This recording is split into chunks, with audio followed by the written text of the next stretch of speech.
Hey, good morning. It's Father Joe. People have been asking me, what kind of a poem do you submit for the online poetry contest? Well, it's got to be a good poem. And I'm going to give you an example of what's not a good poem, and then hopefully that will help you. When we're little kids, probably the first poem we learn is a wretched poem, actually.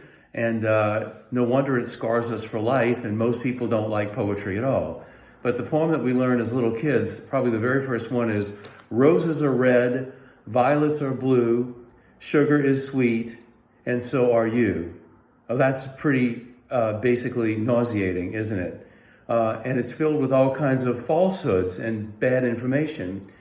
Because as we know, when it says roses are red, that is a universal statement, the way it's written in the poem. But actually, a lot of roses are not red. Roses are pink. Roses are fuchsia. Roses are yellow. Have you never heard of the yellow rose of Texas?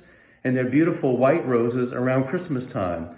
So to start off the statement, the poem, roses are red, is like a really bad way to start off a poem because it's a completely false statement.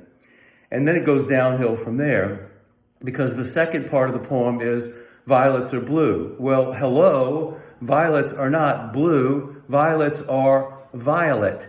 If you go to a 64 crayon box from Crayola and you ask somebody for violet, they're not going to give you the blue crayon. They're going to give you the violet crayon.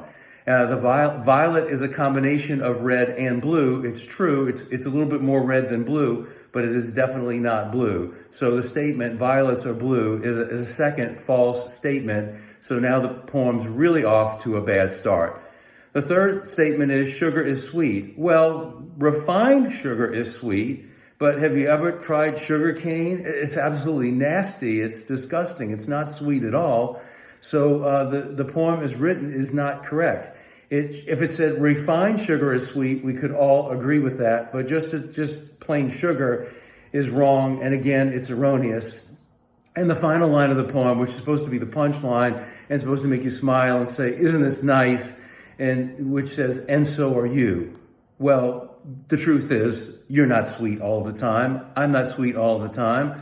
Hopefully I'm sweet at 20 to 25% of the time. Hopefully you are too. But the other 70 to 75% of the time, we're not sweet. We can be ugly and mean and disagreeable and so forth. So the whole poem is basically completely false, wrong, and phony.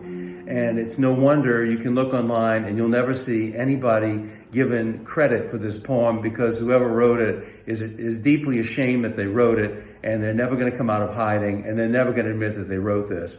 And they got poetry off to a bad start, and that's why poetry is on a decline and nobody wants to hear it. But there can be good poetry as well. And so that's what we're hoping you will write. Really pray about it, think about it, reflect about it, and give us a good poem with a resurrection theme or an Easter theme. Next time that I get together, I'll talk about probably the second poem that we learned as little kids, which also is completely ridiculous. Twinkle, twinkle, little star, how I wonder what you are. Don't even get me started. Okay? Anyway, we hope you will consider entering either the art contest or the writing contest online. Should be a lot of fun. Have a great day. God bless.